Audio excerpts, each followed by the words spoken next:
And we are live. That's what's up. So, we want Mr. President is giving a speech on the assault in Venezuela. So we want to definitely get onto that. So let me just say greetings and salutations to the Focus Up family. Welcome to the July 3rd, 2026 Happy New Year Focus Up show. We thank you for tuning in with us live every Saturday morning at 9 a.m. on YouTube and various other platforms. Catching up with us on replay. And we ask that you click that like, that subscribe, that bell, and share to support and maintain your weekly Focus Up fix. I am Mr. Nice Guy. Nice is in the word Saint spelled backwards. And I got Mr. Floyd X, the boss man, and Mr. Afro Agnostics. We might have some more people, but we coming to you early because we want to give you live what the president's got to say. So let's tune it up, brother. Power and waged a ceaseless campaign of violence, terror, and subversion against the United States of America, threatening not only our people, but the stability of the entire region. And you all saw it. In addition to trafficking gigantic amounts of illegal drugs that inflicted untold suffering and human destruction all over the country, all over, in particular, the United States. Maduro sent savage and murderous gangs, including the bloodthirsty prison gang, Tren de Aragua, to terrorize American communities nationwide. And he did indeed. They were in Colorado. They took over apartment complexes. They cut the fingers off people if they called police. They were brutal, but they're not so brutal now.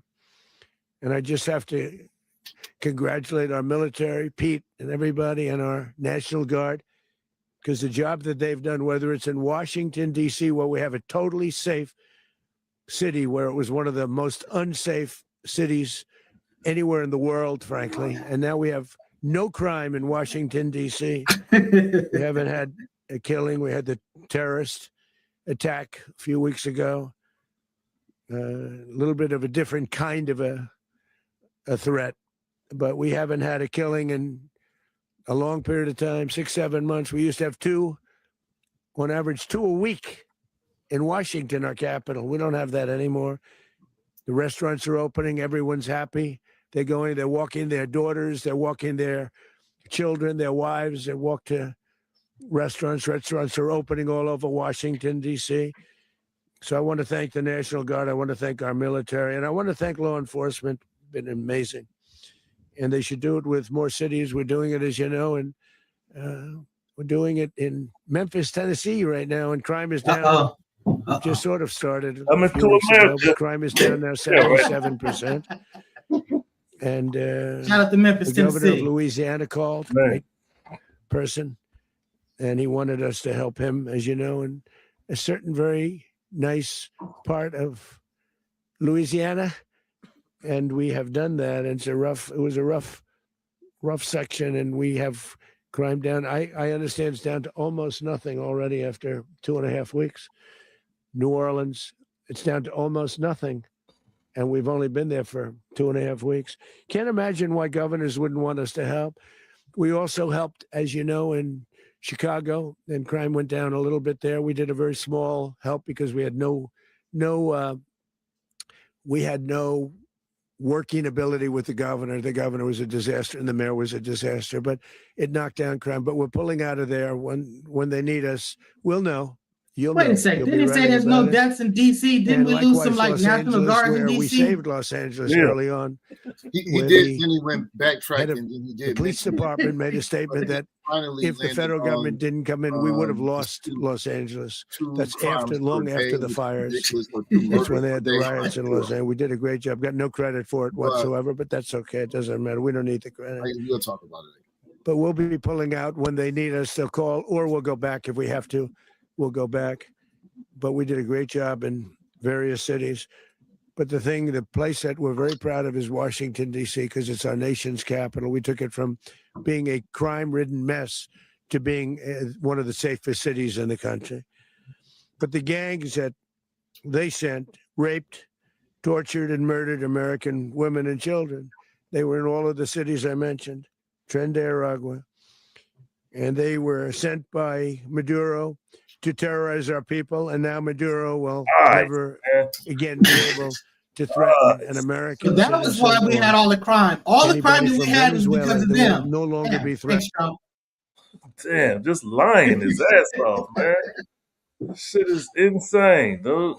We meant to go earlier so you could hear what he was really talking about. He wasn't even mincing words. This was about the oil. This is about taking over. This is about basically, they were saying that they weren't exploiting it right. So now we're gonna go over there. We're gonna put billions into it and pull the oil out properly. So we understand there's also the politics. That Afro agnostics is gonna talk about. I'm right here. Yeah. What do you say this is also about? This is not just about the oil. What is this also about, brother? Oh yeah, it's about So I guess the bigger context is that Latin America, you have 12 or 13 countries. The United States has invaded all of them except for Suriname, just only one. So this has always been the United States' backyard. That's what the Monroe Doctrine is about. It's about nobody. This is, we're going to treat Latin America like they treat Puerto Rico. They don't really have sovereignty, but yet they don't really have decision making in the United States. This is the second time that they have invaded Venezuela. They invaded it under Hugo Chavez. They installed a dictatorship even before him, when Mobile and Exxon were deep in Venezuela and just exploiting the resources and the people for the benefit of the rich here in the United States. But yeah, so they don't want another example like Cuba, and we know they invaded Cuba several times. And the last time that coup was overthrown, or that coup didn't happen, the Bay of Pigs, under Kennedy. But anyway, the connection between Cuba, Venezuela, and Nicaragua, they don't want these countries to be examples because they're left-wing countries, and they will be an example to other countries in Latin America, and they don't want that. And if you can find that map that I sent. Yeah, that picture was nice. Yeah, too bad we don't got that. This is how the United States is in control of a Latin American country. They always install a right-wing government, and that's what they're trying to install Machado to replace Presidente Maduro. All right, we got some comments here, some not so nice, but guess what? We don't run for comments. So, we got Cara saying, hey, what's up? We got George Thomas. He said, Donald J. Trump is the greatest president that the United States will ever see. Long live the Republic, and to the Democrats, you suck, you lose. Okay, interesting. Then we got Sean Tweed. Can I just say something about that's typical MAGA? They make sensational comments, no evidence, no metric to measure or back it up. Just say anything. The best ever. But they're not measuring it against anything. But that's typical MAGA. Sean Tweed, are you a Black American or African American? Where in Africa were you born? To slave descent in North America, man. That's it. Yeah, this is crazy. You know what I'm saying? You want to pick and choose. So all of a sudden your existence just started here in the United States of America. Look, you're basically, that's just like saying, would you have a problem with someone saying Irish American? You know what I'm saying? Chinese American, you know what I'm saying? It wouldn't even be the issue. Black American, white American, that Donald Trump is definitely distinguishing white American because, white American, we're going to talk about that a little bit later. Yeah, but, I'm just saying, what's going on with you, Mr. Boss Man? What's up with you, sir? I'm curious as to why she's asking these questions. Where in Africa were you born? No answer. These people ain't never been in Africa. I'm curious as to what's the reason for the questioning. If we're playing Donald Trump, giving a speech and we're giving our opinion on it, and it's like, I don't know, man. I'm just tripping off this shit, but we know that Trump is an imperialist, and this attack on Venezuela is not warranted. It's not based behind anything that's real in the sense of a real threat to America. They just want to take over, and it's just okay. They just clarified their stance. They said, you're just an American. Get over the race card BS. See, this is the problem. If white people truly respected Black people, you would embrace us as Black people as well. We are Black people. We are men. We're sitting there complaining about women in men's bathrooms. They should just Americans then. It shouldn't be men or women or nothing. It should just be American. You know what I'm saying? It shouldn't be about trans or straight or whatever. It should just be American. But you draw the line somewhere at race. The bottom line is, look, there are multiple people, multiple cultures that come in and have different contributions. You might like pizza. You might like hamburgers. You might like burritos. Guess what? These come from different places. It's okay to be black. It's okay to be white. It's okay to be brown. The bottom line is you can be that and American too. American's supposed to be a melting pot. That's what I used to be told. You know what I'm saying? So I'm just saying, where's this person get around talking about you're just American? How are you regulating what we are, brother? We American, and we have a particular things in America. Some of us on this panel, we about hip hop. That's our culture. We don't listen to country music. You know, if that's what you like, that's fine. But the bottom line is we do have our own culture. It's okay to have a distinct culture within the macro culture. You know what I'm saying? So that's what's up. I said, okay. Well, let's get past the comments. Let's think about how you doing, Mr. El Poo? How you doing today, brother? I'm all right, man. I didn't realize y'all was on live already. Damn. No, we started a little early because we wanted to get this press conference from Donald Trump. You know, he's speaking on the attack on Venezuela, so we just said, let's just go live because I wanted to do a live reaction. I thought it was going to start at 9, but he started early, so we jumped on and let's chime in and see what he's talking about real quick.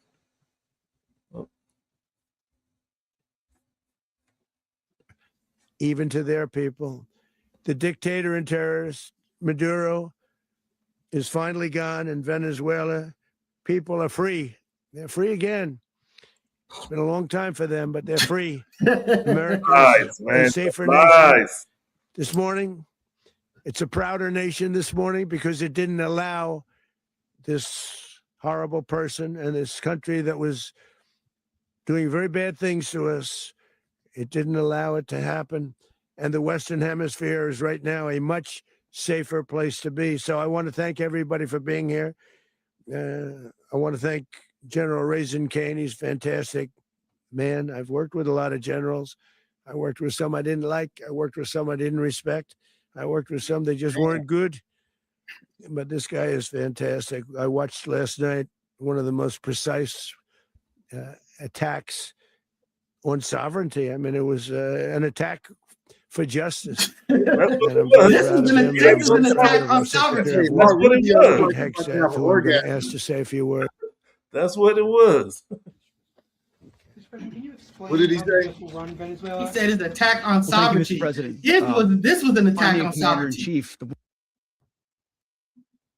And as the president said, words can barely capture the bravery and the power and the precision of this historic operation, a massive joint military and law enforcement raid flawlessly executed by the greatest Americans our country has to offer. American warriors are second to none, the best in the world and the best of our country. What all of us witnessed last night was sheer guts and grit, gallantry, and glory of the American warrior. I'm simply humbled by such men. And I tip my hat to our chairman, Dan Raisin Kane, and all Americans who stood watch last night. Our warriors are the elite of America. And again, President Trump and they're all alpha men. None of them are gay. No other country on planet Earth and it could pull this kind of operation off. And no other president has ever shown this kind of leadership, courage, and resolve. He's flexing on Venezuela. He's flexing on Venezuela. That's how powerful we are. We whipping up on Venezuela. You know what I'm saying? That shows you how great America is. Exactly. they making bully tactics, giving it some bravado. It's like that. Yeah, they're just making it easier for China to go ahead and take over Taiwan and justifying what Russia's doing to Ukraine right now. Yeah, we should immediately pull out of Ukraine. We should be like, you know what? Our bad, Russia. We take over stuff that we want, just like you. Have at it. Let's all be friends. China, Russia, BRICS. You know what I'm saying? Let's just stop all of this pageantry and all this ridiculousness. We doing the exact same thing, so let's not be hypocritical about it. And let's poison to our people. Deadly serious about. And people are going to start making those connections because you're right. It's straight up mask off.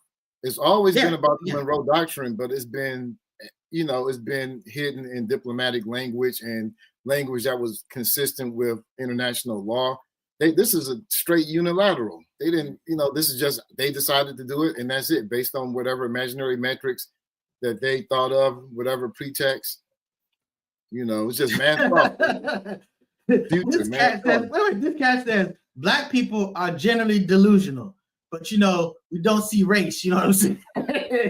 Oh, love that he said Dunning Kruger. That's our favorite thing. Of course, you know, Yeah.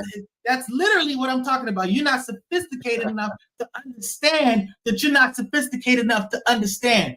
You talk about black on black crime, because that was one of the former comments before. Why don't you guys worry about white on white crime? You know, because white on white crime, it happens in much more perpetuity and regularity than black on black crime. Just and also, may I add this important? The majority, sir, what's his name? Persian version.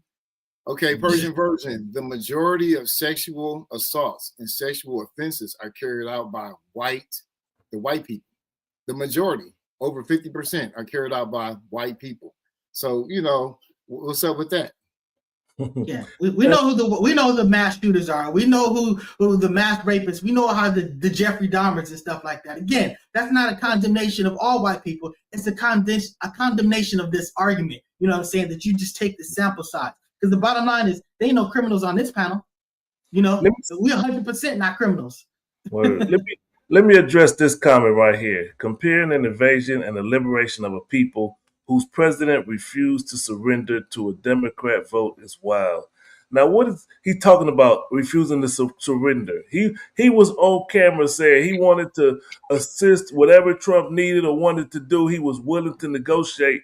He just 2 days ago, he was in his car doing a live, talking about he willing to surrender. I mean, I'm assuming he knew it was coming, but he was willing to surrender or give whatever needed to happen to fight the war on crime. If he wanted oil, he was willing to share the oil with America, investors to come in. So it's not like he was sitting there and being rebellious and trying to stand up to Trump the way I believe Hugo Chavez did, because Hugo Chavez was more staunch and stronger, in my opinion, and was able to rally more support to where America couldn't just move in like this. So, I mean, you got to look at the situation on the whole and understand what's going on here, Mr. Robo Mikey T2P. I wonder if these are bots or something. You know, it sounds like a robot, Robo Mikey T2P, whatever. It sounds like a robot. And one more thing about that too. We enjoy your clicks just the same, robots. We don't discriminate against robots, so you know. The only thing they're liberating the Venezuelan people of is their oil. Just like that. Yeah. And if they don't provide us, they're not a significant source of drugs in this country or crime for that matter. Now, again, I'm not telling you that there aren't cartels and horrible people down there. I'm sure that a lot of the stuff that he was saying was actually the truth about those type of things. But again, this stuff happens all over the globe. So now we're the police of the world. I mean, I thought he was supposed to be the no war guy, the American first, it's American business. And they're not the police of the world because they're selectively applying this so-called rule. Trump just left Saudi Arabia. What do you think Saudi Arabia is? You think Saudi Arabia is less? You think Venezuela is more oppressive to its own people than Saudi Arabia? Are you seriously? They have a government that's based on bloodline. You know what I'm saying? There's no votes. You know what I'm saying? You inherit the office and the governing, you know, positions and so forth. But you know how hypocritical the right is. You know, you remember back in the 80s, they was talking about just say no, you know, to drugs, take personal responsibility. But now they're carrying out a government policy on the pretext that those people down there are the reason why you hooked on drugs. You know what I'm saying? You're blaming these external forces instead of taking personal responsibility. Presidente Maduro is the reason why you can't stop taking fentanyl. Man, it's crazy. He wants oil. He said the U.S. oil companies are going to Venezuela soon. Yeah, we missed it. We should have been live so you could have that. That's the context. We know what that's about. What does this and Nigeria have in common? You know what I'm saying? He wants to sit there and go, okay, the Christians are being assaulted in Nigeria. These are the two biggest oil, you know, opportunities. So I'm just saying that, you know, it's you know, read the tea leaves. You know, and if you want that, if that's what you want. What I was saying earlier too about the Venezuela thing, I think even in Nigeria, it's a little bit more than just the oil because I've read some things that they already control the oil there already. You know, international companies do, but they want to stop the Sahel Alliance, which is you know, Mali, what else, Niger, and Burkina Faso, because therefore they pulled out of ECOWAS. So that is to, you know, present their presence there in support of ECOWAS and pressure the Sahel nations to fall apart. Like Not that. gonna lie, the old thing may be very true. See, like I said, respect the robots. AI is gonna be a place in this world. Yeah, and there's a lot of people of African descent too in Venezuela. There's an Afro-Venezuelan population. Man. Somebody, what's that person? He just mentioned that too. Yeah, Sports 98. Yeah. Well, yep. So we want to go try to see back in, see what these liars is talking As they about. approached Venezuelan shores, the United States began layering different effects provided by Spacecom, Cybercom, and other members of the interagency to create a pathway. Overhead, those forces were protected by aircraft from the United States Marines, the United States Navy, the United States Air Force, and the Air National Guard. The force included F-22s, F-35s, F-18s, EA-18s, E-2s, B-1 bombers, and other support aircraft, as well as numerous remotely piloted drones. As the force began to approach Caracas, Real the Joint brave. Air Component began dismantling and disabling the air defense systems in Venezuela, employing weapons to ensure the safe passage of the helicopters into the target area. The goal of our air component was, and always will be to protect the helicopters and the ground force and get them to the target and get them home. As the force crossed the last point of high terrain where they'd been hiding in the clutter, we assessed that we had maintained totally the element of surprise. As the helicopter force ingressed towards the objective at low level, we arrived at Maduro's compound at 1:01 a.m. Eastern Standard Time, or 2:01 a.m. Caracas local time, and the apprehension force descended into Maduro's compound and moved with speed, precision, and discipline towards their objective, and isolated the area to ensure the safety and security of the ground force while apprehending the indicted persons. On arrival into the target area, the helicopters came under fire, and they replied with that fire with overwhelming force in self-defense. One of our aircraft was hit, but remained flyable, and as the president said earlier today, all of our aircraft came home, and that aircraft remained flyable during the rest of the mission. As the operation unfolded at the compound, our air and ground intelligence teams provided real-time updates to the ground force, ensuring those forces could safely navigate the complex environment without unnecessary risk. The force remained protected by overhead tactical aviation. Maduro and his wife, both indicted, gave up and were taken into custody by the Department of Justice, assisted by our incredible U.S. military with professionalism and precision, with no loss of U.S. life. After securing the indicted persons, the force began to prep for departure. Helicopters were called in to exfiltrate the extraction force, while fighter aircraft and remotely piloted aircraft provided overhead coverage and suppressive fire. There were multiple self-defense engagements as the force began to withdraw out of Venezuela. The force successfully exfiltrated and returned to their afloat launch bases, and the force was over the water at 3:29 a.m. Eastern Standard Time with indicted persons on board. And both Maduro and his wife were embarked aboard the USS Iwo Jima. In closing, what we've witnessed today is a powerful demonstration of America's joint force. We think, we develop, we train, we rehearse, we debrief, we rehearse again and again, not to get it right, but to ensure that we cannot get it wrong. Our jobs are to integrate combat power so when the order comes, we can deliver overwhelming force at the time and the place of our choosing against any foe anywhere in the world. I am immensely proud today of our joint force and filled with gratitude to represent them here today. There is simply no mission. We probably did enough. We probably incredible- covered enough of this. You know what I'm saying? There's no question that the United States military is kick-ass and capable and powerful. And thank goodness that there are actual generals that know, actual skills and to implement, as opposed to these politicians that don't have the knowledge or whatever. How they've been deployed, that's a whole nother argument. You know what I'm saying? But no question, they did what they wanted to do. They did it successfully. That happened. Let's talk about let's get to the show agenda. First thing up, let's talk about rest in peace to our brother. I believe his name was Isaiah Whitlock Jr., who was very popular from The Wire.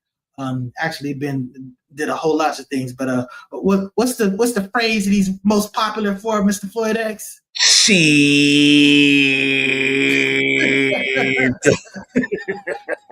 He talked about how people would see him in restaurants and say it, and he just would laugh. You know what I'm saying? So he appreciated it. You know what I'm saying? So it was classic line, and it was either funnier when he brought it to other movies, like he brought it on different shows. He'd be like, "Yeah, everybody know what it's from." Yeah, salute to that brother, man. He made that show. Condolences to his family. Word. So so you know what? Let's talk about the wrap up. To wrap up. So we had the Mad Skills wrap up, we had the Uncle Murder wrap up, and I believe you said, Mr. Floyd X, that you like Uncle Murder's version better. Man, yeah. I think that it was a better version, except that I didn't like how he went after Cassie.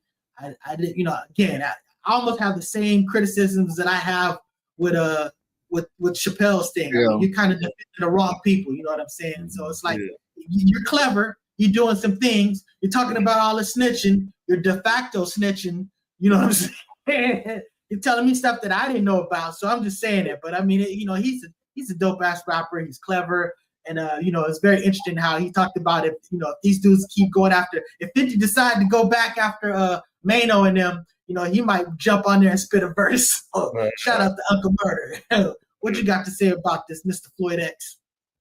well, I thought it was a good song. I heard Mad Skills version first. I liked it. It sounded good. And then I was like, oh, that's cool, Mad Skills. He's still doing it because he said he stopped for a few years or something in the intro of the video. And the woman that he was talking like, man, you better get back to writing that people want to hear it. So it sounded good to me. And then Mr. Nice Guy just had to drop Uncle Murders in the group chat. And then that just killed it. I listened to the whole thing like, oh, this shit is tight. Uncle Murder. I've been like Uncle Murder for a long time. That shit was hella tight. So good job to Uncle Murder. Good job to Mad Skills. Both of y'all keep doing your thing. I just hate that Uncle Murder just stepped in Mad Skills space and almost dominated it. Hey man, this is survival of the fittest. What you got to say about this, El Poo? I heard Mad Skills version. I think that was really dope. Uncle Murders, I heard a little bit of his. It was just way too long. It was like 16 minutes or so. 17. Man, he was just on one subject. I heard like two subjects. He was just on it for way too long. And I like Mad Skills the way that he put it together. He just, touched on everything that happened and just kept on moving. And plus he gave a good rest in peace to Angie Stone and D'Angelo too at the end. So I like that. And he did it to a D'Angelo beat too. So hey, real quick, sorry for interrupting, but he's taking Q&A. Let's go check out the Q&A, see if they ask some real questions. We're going to make sure the people of Venezuela are taken care of. We're going to make sure the people that were forced out of Venezuela by this thug are also taken care of. Mr. President, does the U.S. running the country mean that U.S. troops will be on the ground? How will that work? Well, they always say boots on the ground. Oh, so we're not afraid of boots on the ground if we have to have. We had boots on the ground last night at a very high level, actually. We're not afraid of it. We don't mind saying it. But we're going to make sure that country is run properly. We're not doing this in vain. This is not. This is a very dangerous attack. This is an attack that could have gone very, very badly. Could have gone very badly. We could have lost a lot of people last night. We could have lost a lot of dignity. We could have lost a lot of equipment. The equipment is less important, but we could have lost a lot. and we're going to make sure that this is proper.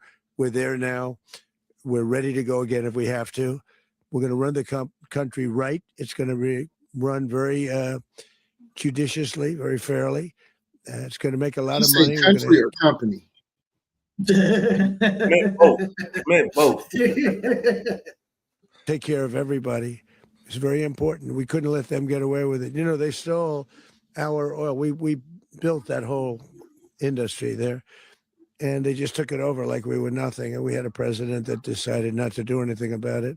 So we did something about it. We're late, but we did something about it. Yeah, please. Why are you explaining the exact? They just took over their own natural resources. All being done right now. We're designating people. We're talking to people. We're designating various people, and we're going to let you know who those people are. That would run Venezuela. Well, it's largely going to be for a period of time. The people that are standing right behind me, we're going to be running it. We're going to be bringing it back. It's a dead. You know, I talk about a dead country. A year and a half ago, we were a dead country. Now we're the hottest country anywhere in the world. We're a country doing better than any country anywhere in the world. And it required leadership. Venezuela has a lot of bad people in there, a lot of bad people that shouldn't be leading. We're not going to take a chance that one of those people take over for Maduro. So you can look at, and others, we have fantastic people, including people in the military. So we're going to have a group of people running it until such time as it can be put back on track, make a lot of money for the people, and give people a great way of life, and also reimbursement for people in our country that were forced out of Venezuela. Rubio would be. You said earlier today that you weren't going to back Machado to come back and be the opposition leader in your Fox and Friends interview. And then you also mentioned the vice president of Venezuela. Are you going to work with the vice president of Venezuela, or how do you foresee the relationship going? I understand she was just sworn in, but she was, as you know, picked by Maduro. So Marco's working on that directly. He just had a conversation with her, and she's essentially willing to do what we think is necessary to make Venezuela great again. Very simple. Mr. President, Colombian President Gustavo Petro, a couple weeks ago, you said he's got to watch his ass. And today, he said he's not concerned about anything happening to him in the aftermath of this operation. So, just what your message is about that. He has cocaine mills. He has factories where he makes cocaine. And yeah, I think I stick by my first statement. He's making cocaine. They're sending it into the United States. So he does have to watch his ass. You're next. Did you notify any members of Congress in advance? Marco, do you want to talk about that? Because you were involved. Sure. We call members. Little Marco. After this was not the kind of mission that you can do congressional notification on. It was a trigger-based mission in which conditions had to be met night after night. We watched and monitored that for a number of days. So it's just...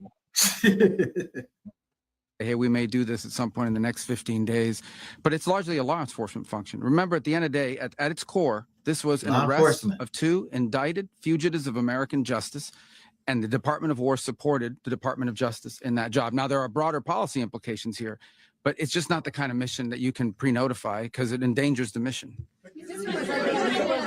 Plus, if I could add one thing to that, Congress has a tendency to leak. This would not be good. If they leaked, General, I think it would have been maybe a very different result. But I have to say, they knew we were coming at some point, you know. We had a lot of ships out there. They sort of knew we were coming. We went there. But Congress will leak, and we don't want leakers.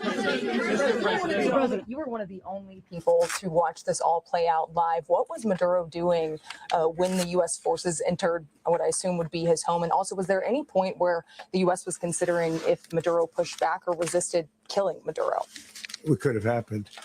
It could have happened. He was trying to get into a safe place. You know what a safe place is, all steel.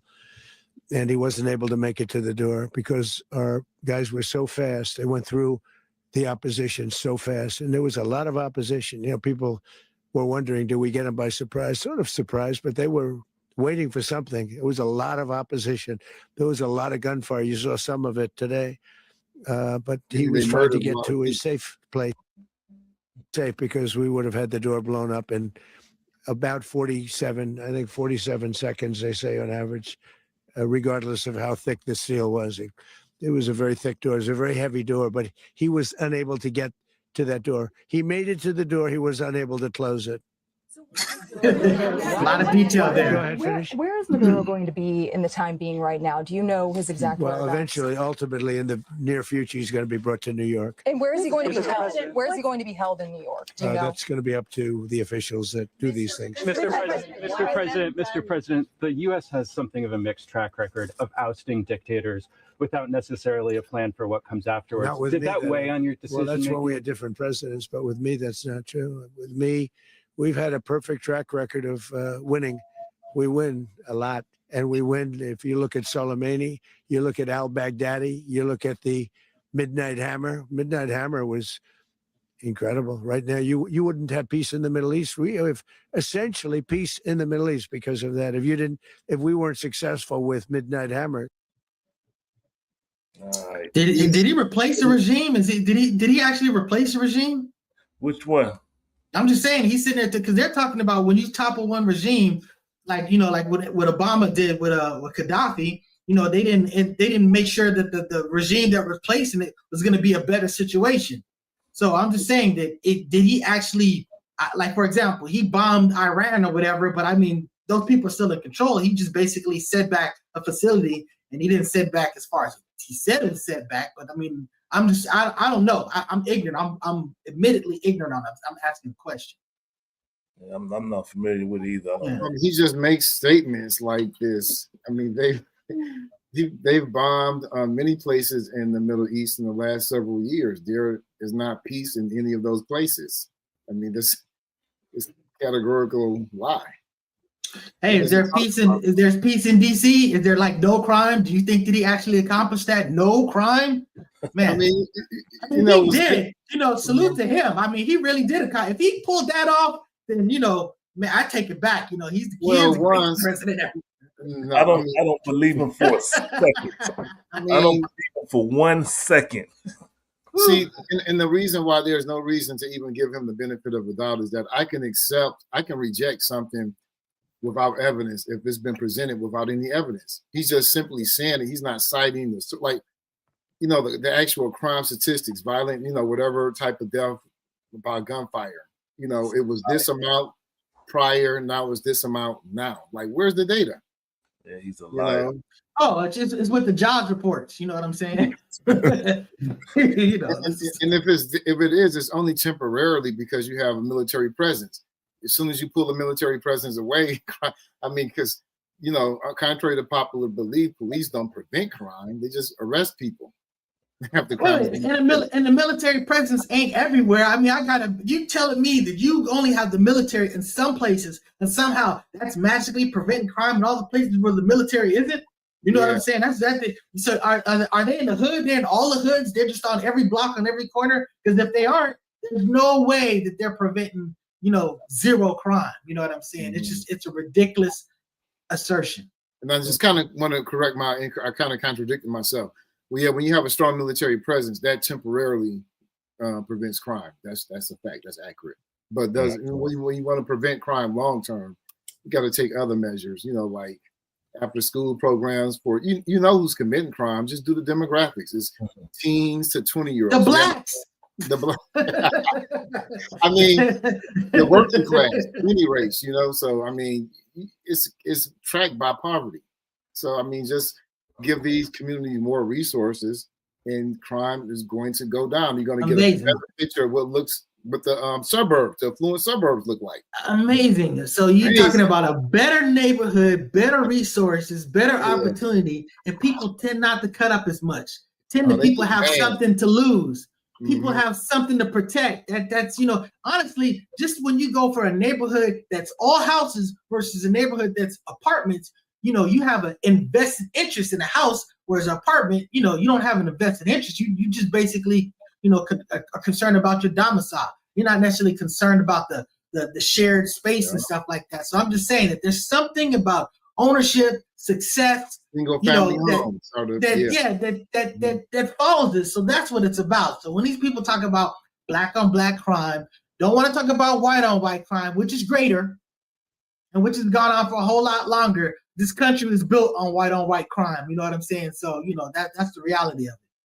But what do we got up next? Let's we Go ahead. Go ahead. I was about to say, we're talking about Trump. Let's talk about Trump's conversation with Marjorie Taylor Greene. You know what I'm saying? Where he's sitting there, my friends will get hurt. This is what they heard him say. This is his main thing about the Epstein thing. Not necessarily about protecting himself, because honestly, he's bulletproof. It doesn't matter what you're going to find. But they're going to rock with him. No, like you said, he could kill people in Times Square. He can have fondled all the children. He can grab them all by the pee. However, like he said, it's just not going to be an issue with them. You know what I'm saying? So the bottom line, he wants to protect his rich billionaire white people. And honestly, that's really what his presidency has been about. It's about protecting rich billionaire white people, not the dregs, not the poor people that just fall for it. Sad to tell you. He taught you a little bone, but the bottom line is you're not his real ally. Like that. It's a whole. Go ahead, El Pooh. It's the whole culture that they're trying to protect right there. It's a whole lot of people that's involved and been involved with this stuff, him included, of course, all his friends and everything. And for him to come out and say, you're going to, hurt my friends or whatever the case is, that just opens it up to everything. So salute to Marjorie Taylor Greene for even putting that out there. I got to give her props for I don't salute that witch. She's still a witch. She's just trying to play a nice witch right now. Hey, man, I believe you're always an instant away from the best version of you. And if there's any evolution on her part, or at least just the honesty of it, because she is confessing some things. So I'm just going to give her some points for it. I'm not going to give her a free pass for the things that she's done in the past, but I'm going to commend the truth. And not just because I agree with her, not because she's saying things that might be Democratic talking points. I'm not a Democrat, but I'm just saying that the bottom line is she's just keeping it 100. She wasn't doing that before. At least on these few instances, she is, and I salute that. To her peril. She's been opposing the right for the longest, and it ain't been dangerous. Or I'm saying the left. Once she opposed the right, now she's got to get security, and it's all dangerous. So go ahead. What were you about to say, Mr. Floyd X? Ice Cube and NWA told us a long time ago. Ouch! Don't say it. Ouch. Witch is a witch. I'm being nice. Afro agnostic. What you got to say about this, brother? I don't know about what Floyd said. That's kind of I don't know. We have to use misogyny to Jesus, man. But she's like that. That cop who joined the forces and they brought into the propaganda. They think that the police are really there in the Black community to serve and protect. Like training day. So she's been on her training day. So she's waking up from her disillusionment. I wouldn't give her any flowers for that, but leaking that out, it does work strategically. It exposes Trump and it exposes MAGA. So I'm thankful that happened. But I think she's doing it for her own causes, her own inner motivations, which I don't think represent me, but it helps. Of course she is, just like Nicki Minaj. Ouch. Man. Say really quick, though, I just on the Presidente Maduro, the Venezuela thing, is that in Latin America, most of the tobacco that's smoked in those countries comes from the U.S. and it kills hundreds and thousands of people a year, way more than fentanyl. Most of the guns they use in the cartel come straight from the U.S. So, I mean, if you even buy into that principle that they're justified to invade, then it should work in reverse. Mexico shouldn't be justified to invade the United States and take Trump and his wife away because all the guns in Mexico come from the United States. I mean, we can follow the absurdity of this logic in so many different ways. Man. And you leave Melania out of it. She won't even hold his hand in public. You know what I'm saying? So anyways, but yeah. And also there's a situation with him, the veto of the bipartisan bills. Go ahead. You want to speak on this, Mr. Floyd X? I've been talking a lot. Why don't you? We call him Veto Corleone. You don't make a deal with him, he's gonna make you an offer you can't refuse. So what he has done, there's this lady who was arrested like 2 or 3 years ago, sentenced to 9 years in Colorado. Her name is Tina Peters. Let me pull her picture up real quick. and she's a friend of Trump or a Trump supporter. What they call it, the election denier, and Trump wants her freed, but because she's not charged with federal crimes, she was charged with a state crime of something tampering with the machines or something of that nature, and sentenced to 9 years. And she's 70 years old. Trump wanted free. The state won't free her. So what he's doing is vetoing bills, two bills in particular, sponsored by congresswomen and congressmen who supported him. But just because they won't let him, the governor of the state and the Congress people of the state, he vetoed their bills until they free that lady. So he's fighting for her, but it's just another Veto Corleone. Make your offer you can't refuse. Okay, but one of those bills at least was passed in Congress unanimously in both houses, so they should be able to override that veto with no problem if Congress has any balls. What has to happen? It has to go back, and they have to vote with a, I think it's a 2/3 majority. Yes. Yes, but he said if it went with, but if he went with unanimous, if it was that whatever, they're gonna have that. But again, I don't think that. Yeah, it ain't gonna be. Hey, they voted for the Epstein stuff, with against him. So he again, he is basically heading into lame duck status. They at some point they will toss him to the wolves, just like the Dems did Biden. It's going to happen. Just mark my words. Mr. Afro, what you got to say about the Veto Corleone, brother? Man, I didn't know about it. I'm just taking it, listening to you. I think it's quid pro quid. It's right there on full display. Like, favor for a favor. There's no, these things were done like behind closed doors, but it's just out in the open. Like, I'm going to obstruct justice or whatever may be good for the greater people until I get what I want. My particular, it's just, I think, man, what's up with Black MAGA? I wonder where they are on this stuff. Word.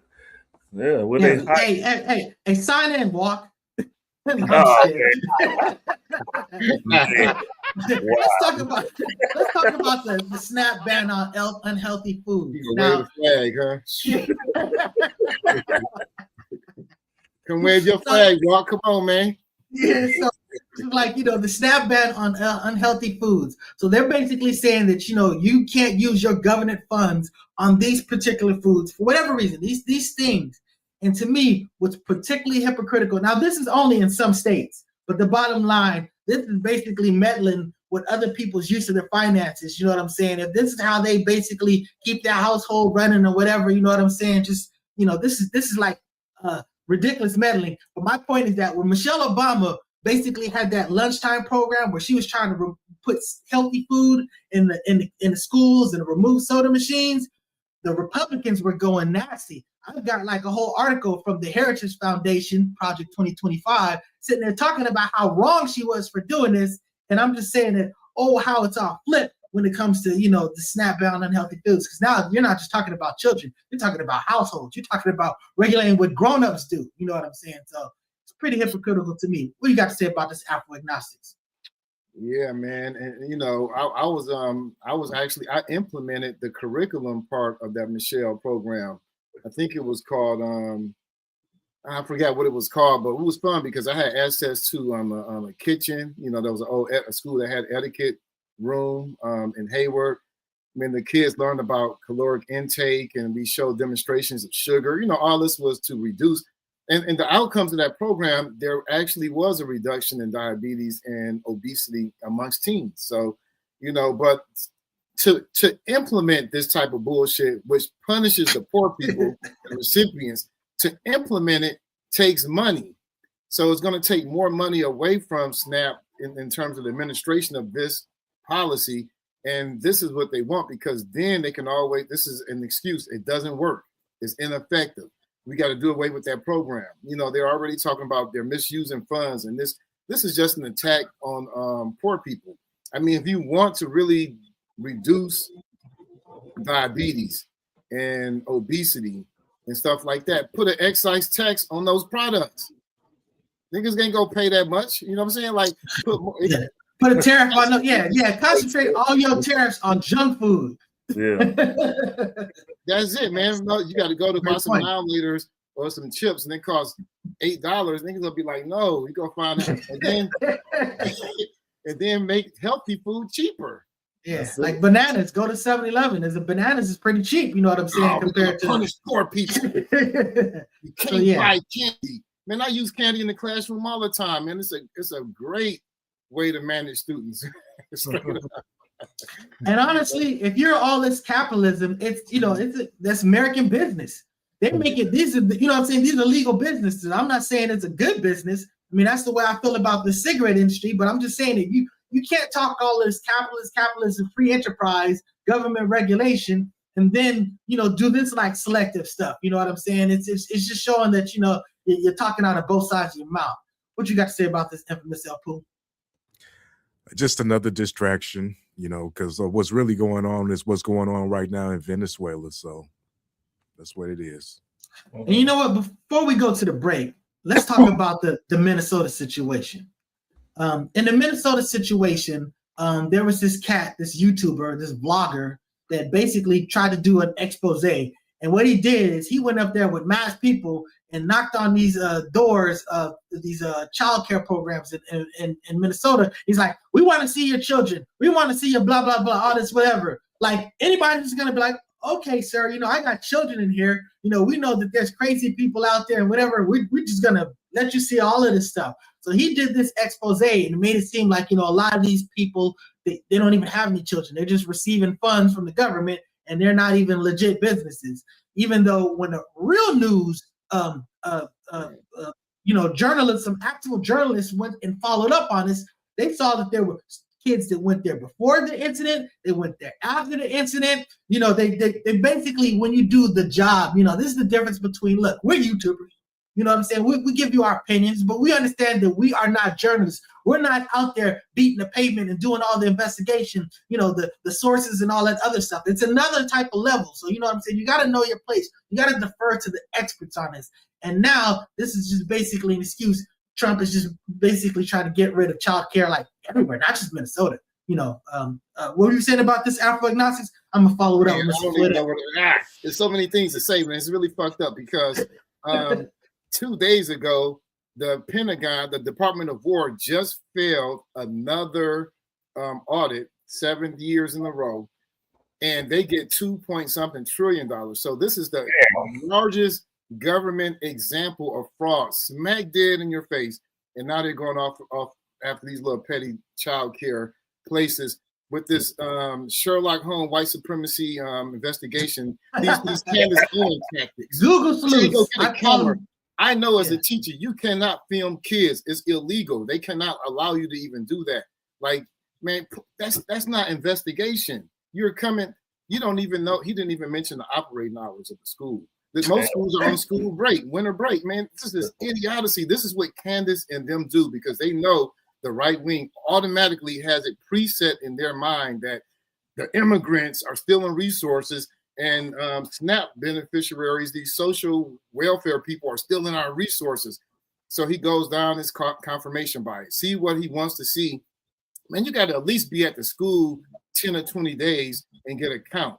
And then look at how much they receive based on whatever formula as far as how many students. You got to actually look at paperwork. That's not investigation. And this is what Candace does in these right wing, because this dude is right wing media person. But anyway.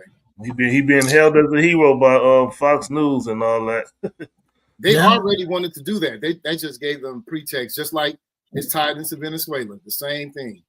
Man. Pretext what they wanted to do anyway. Okay. You got anything else to say about this, Mr. Floyd X, before I give it to El Poo? Nope. El Poo, what you think about this? There's no way you can convince me that these people are concerned about African immigrants stealing money or misappropriating money or whatever the case is, and try to say that they're just immigrants coming over here taking resources when you didn't had. I'm gonna give you just one example of immigrants that's been coming over here and beating the system for generations, and that's called the mafia. Yeah, no, that's just.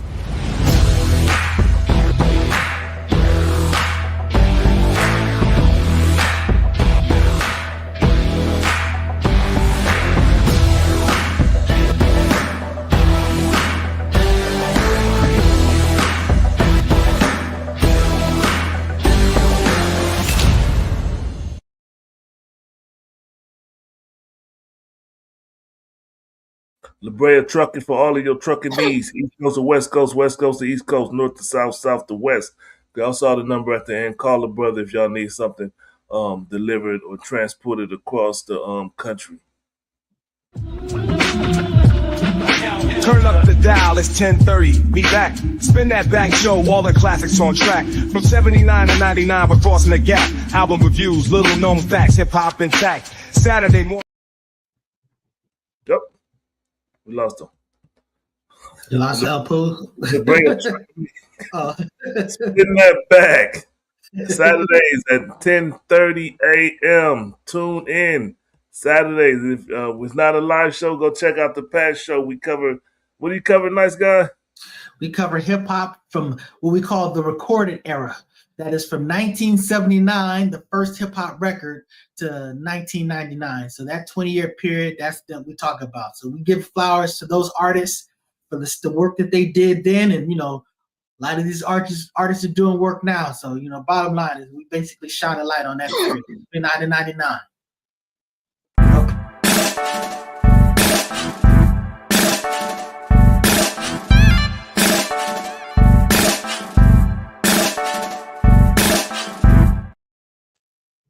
That's gobealive.org.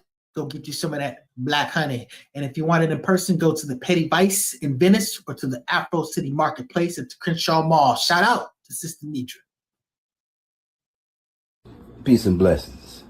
For those of you who haven't come to 2251 Florin Road, Suite 111, and got your issue of the fiberless fava bean pie, you are missing out. These have just come out the oven and they're on their way to the shop right now.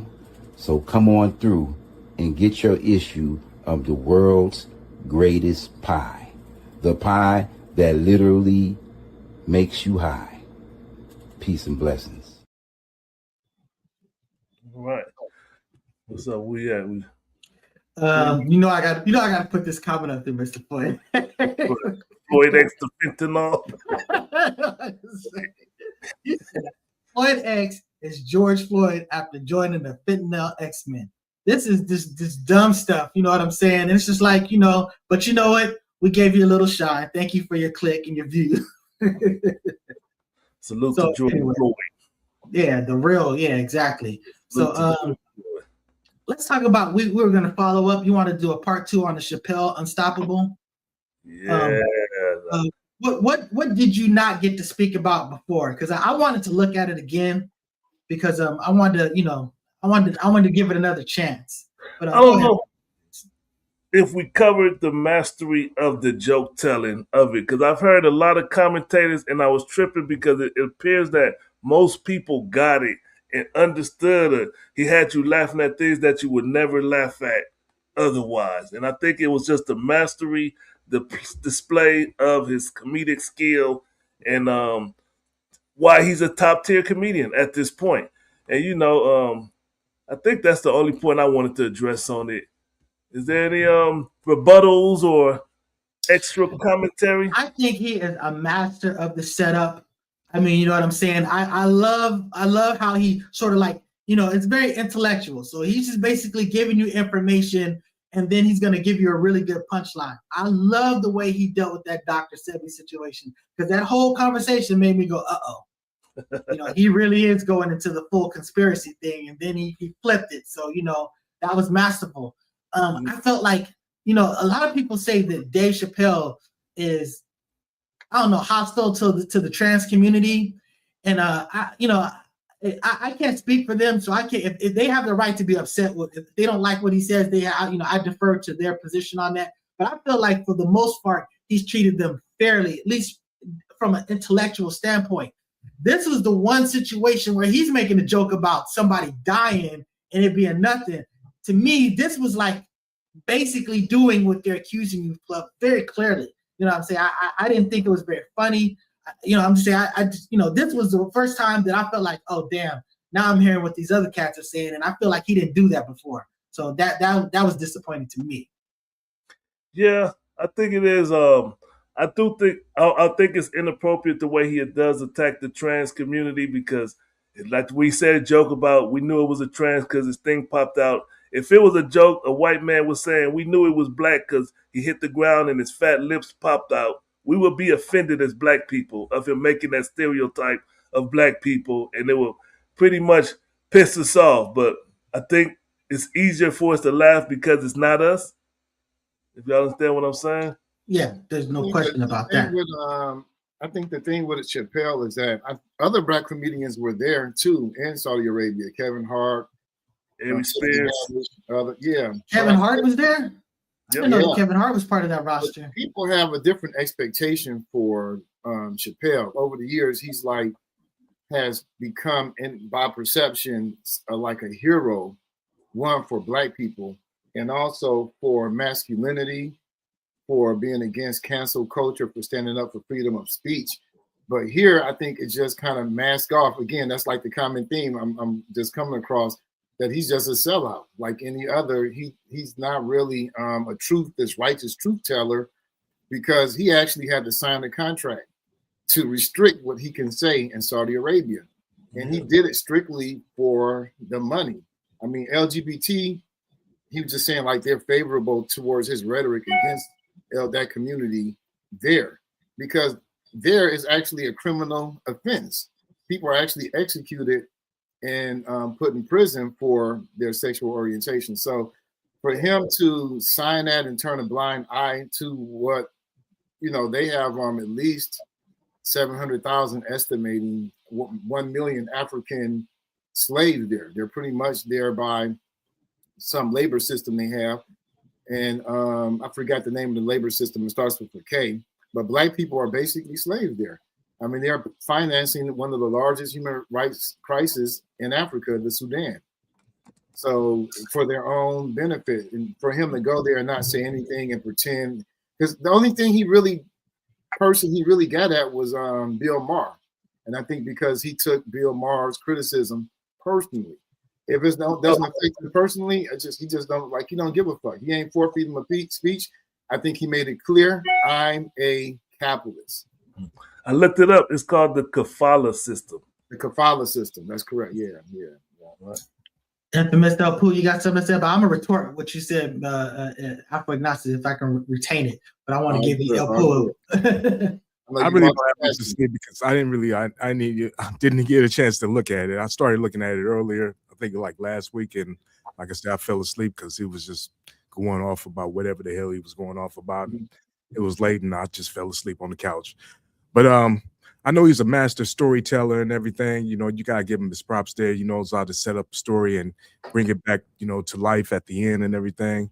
So I'm gonna check it out and see what's going on with that. But get your money, Chappelle. Well, and you know what? That kind of comes to where I'm talking about. This whole notion of being sort of like the morality police about, what people do over there. I'm like, when you consider what's been done here, I don't think that you can be sitting there, take the moral high road about what's being done anywhere else. You are a person that's doing your craft. And if you're going to extract money out of it, I mean, it really comes down to what you do with that money. He's just a capitalist, and he basically said he is, like word to when he's talking about the town people coming to him for fixing stuff. But I'm just saying that, money is power. And I would tend to say get money where you can get money and do something positive with it. And maybe that's really the real fault of these people. But I'm just saying that this whole notion of I would perform for these people, I would do something. Sometimes you need to expose these other cultures with your art, with your whatever. Maybe you'll be able to help, contribute to people seeing, other people differently. Maybe there's some effect it'll have. I mean, at the end of the day, I'm not about policing people's working just for the sake of the politics. Because again, I think the politics are terrible across the board. There are terrible things that happen here. Who are we to be sitting there talking about what they do in Saudi Arabia, especially when you want to go historically as what actually done here? Now, I understand that some people are more third world, more savage, more whatever, and stuff like that. But at the end of the day, I mean, it's just hypocrisy across the board. Get your money and do something positive with it. Go ahead, Mr. Yeah, I just think that performing in a country is different from performing for a country. He's not like artists can come here and perform, but if you perform at the Trump inaugural or you perform at the White House, that's different. So my argument, like, I don't mind him going where he that was a fire argument right there about the whole Snoop Dogg. I concede.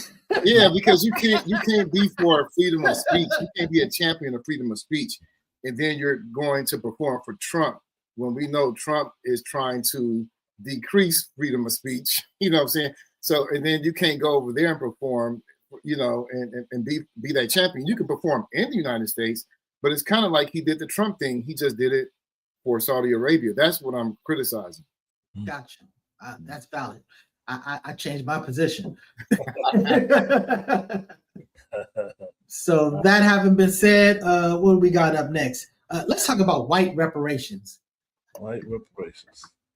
Damn. Okay, so I wish I had the article up to give you the details. Do you remember the particulars about it, Afro-agnostics? Well, in a nutshell, basically they are. It is an anti-DEI type of policy, and it's a form of compensation for white people. I think on the DOJ, not the DOJ, the DOJ website, there was a video. I didn't catch the entirety of the video, but it's informing, you know, if you're a white man out there that's been discriminated against. A white man. Because of DEI, you know, you could apply. And I guess, I don't know how they would prove or measure, but, you know, you can apply to be compensated for racial discrimination against these white men. Out effing rages. You know what I'm saying? It's just like, look, I keep telling you the DEI is not about giving people that don't deserve something that they don't deserve. It's basically about leveling the playing field because people have been benefiting what they didn't deserve for a very long time. You know what I'm saying? It's no point in kind of continue to make this argument because they're not trying to hear it. The people that understand it. The people that don't will refuse to. I'm just saying that, you know, you're picking and choosing what you want to do reparations for. You're saying these people are hurt. It's not no get over it. Now it's like, let's compensate these people. And this is what Black people be talking about when they're saying that, look, you guys have generational wealth on our backs, on the backs of our ancestors, you know, things that just give you all these advantages. And we're like, look, we're not necessarily telling you to just give away everything you got. But the bottom line is we should basically direct funds that we pay everybody, you know, we pay taxes too, and to basically leveling the playing field. To basically put us in a position to provide generational wealth. It's not just a function of just pulling yourself from your bootstraps. You know, Trump didn't just pull himself up from his bootstraps.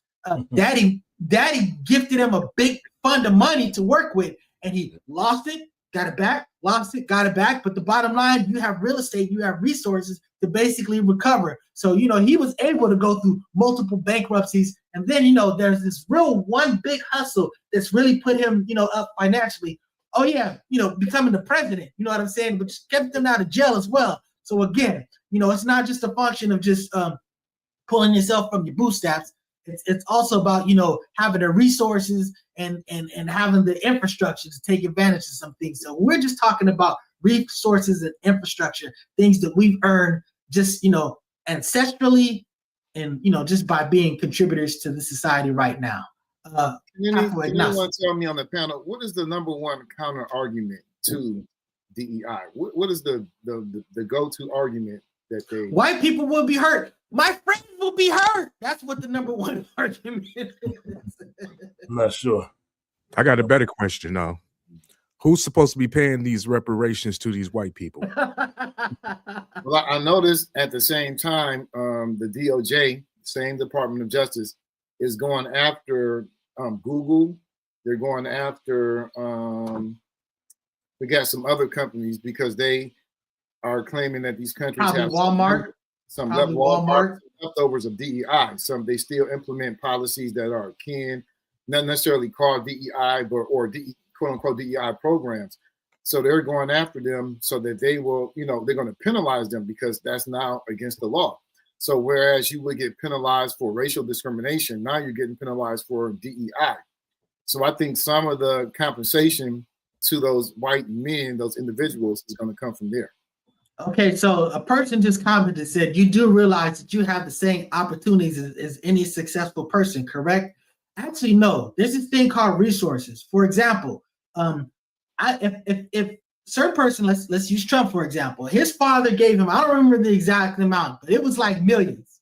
He basically said, here, go build up some business, do your thing with it. Those are resources. You know, I don't necessarily just have this. I remember there was a video that I put in the chat where this white lady to explain, and she goes, look, you know, we didn't come up from a very rich family or anything like this, but I'm gonna tell you how, you know, my situation played out. Basically because of programs that benefited my parents back in the day, you know, and they weren't particularly rich or anything, but they were able to acquire real estate, you know, in places that were redlined, whereas Black people had no opportunity. They could not, even if they had the financial resources, they could not live there. They could not finance whatever. They wouldn't allow it to happen. And it's like, you know, ultimately when my parents passed or my father passed, you know, basically what he had to give to us was just this house. So he sold this house and, you know, we got money from it. This, you know, it may not have been a whole bunch, but it got us out of debt. It got us to be able to do some things. And the reality is, it gave us a real edge as far as the things that we're doing now. This is her acknowledging and telling you that, look, you don't have to be Donald Trump to get millions and millions. Just this type of situation can basically put you with a big leg up for business because it takes money to make money. That's reality. So it's an issue of resources. And, you know, as Afro-Agnostics always says, you know, these companies, they're getting all type of government subsidies. Everybody's getting money. They're not just basically just doing it on their own. You know, when the banks were being bailed out for the stuff that they did, that's the government stepping in, going, here, let me save you. So I'm just saying that, you know, we don't all have access to the same resources.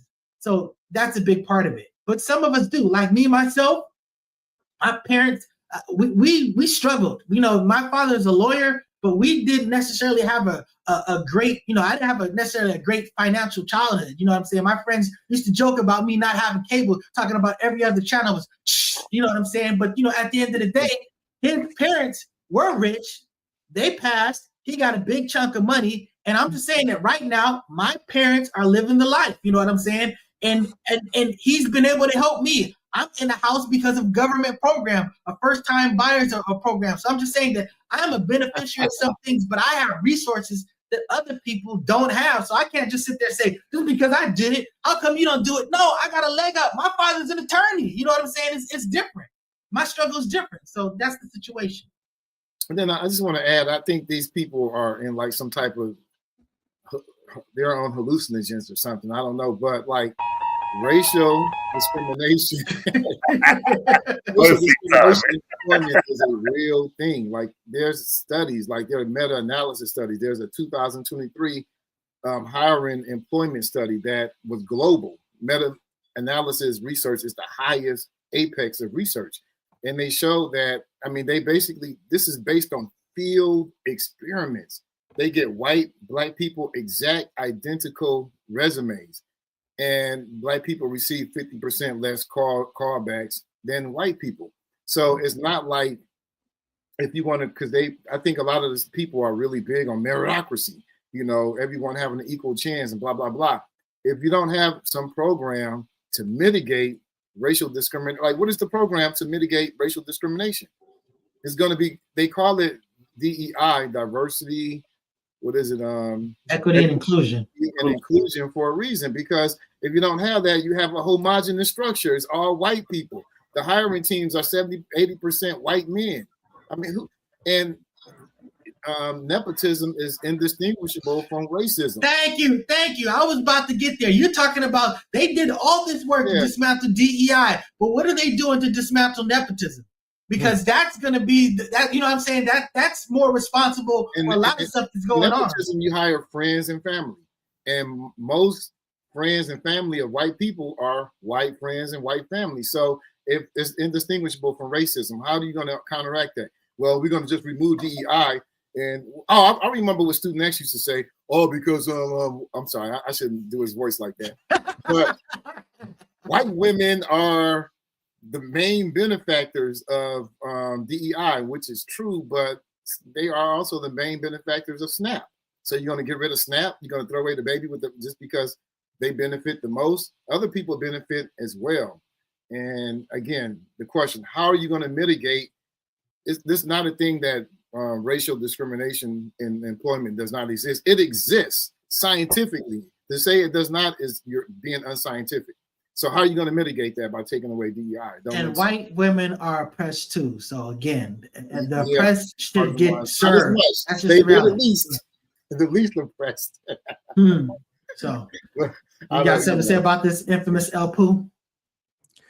The attack on DEI is just saying you niggas and brown people and other people are getting too much. That's all that's saying right there. Let's go ahead and move on from this, man. Well, we did say that DEI is basically a replacement for the N-word. It's a nice it's basically a nice thing to do it. You know what I'm saying? So that's what's up. Hey, let's talk about the 49ers playing tonight. Playing the Seahawks.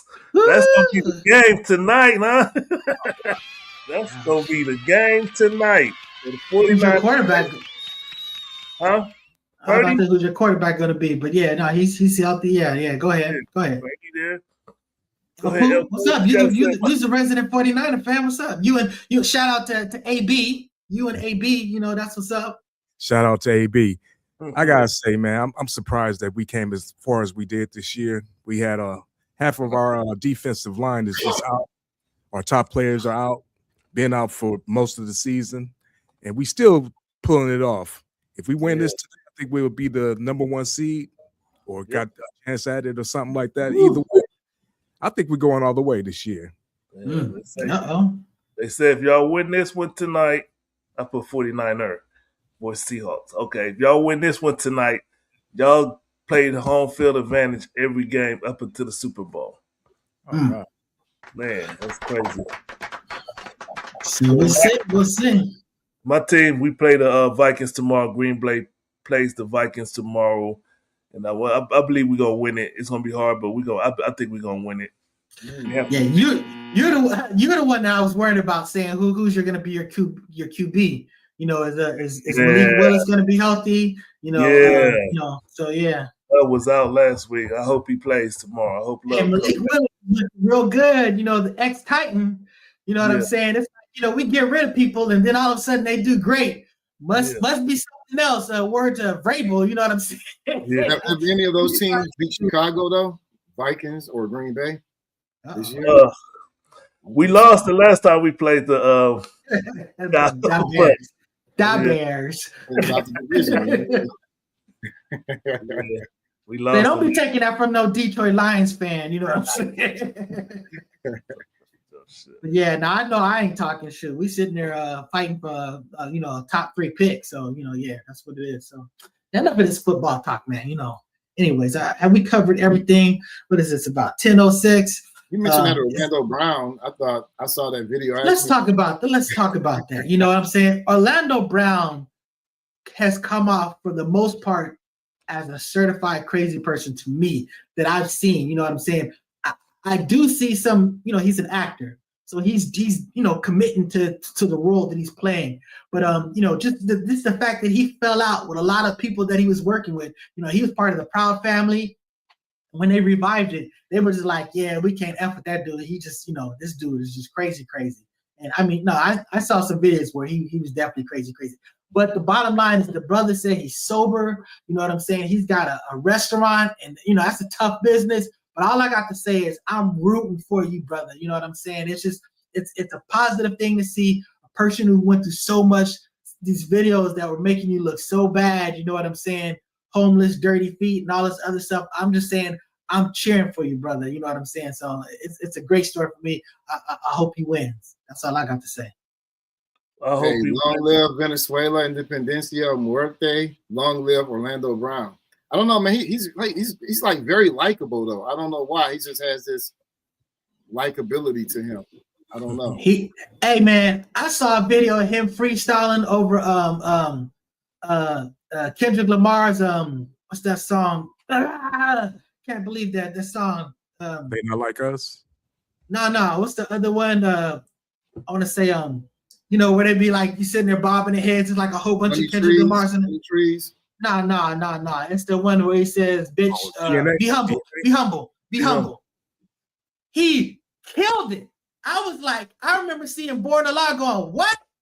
I didn't know that this dude was like, I'm just saying that, you know, that was a talented dude, you know what I'm saying? So you know, and honestly, even when he was doing the crazy videos, when he was, you know, with the microphone and all that stuff, I mean, it was hilariously crazy, hilarious, or whatever. I'm just saying that, you know, the dude is super talented. So I'm rooting for the brother. Yep. We gotta be positive and we gotta point out the positive as well as when we point out the negative. Like saying, oh, he crazy, he on drugs, and if we doing positive, it's good to talk about it. So salute to Orlando Brown.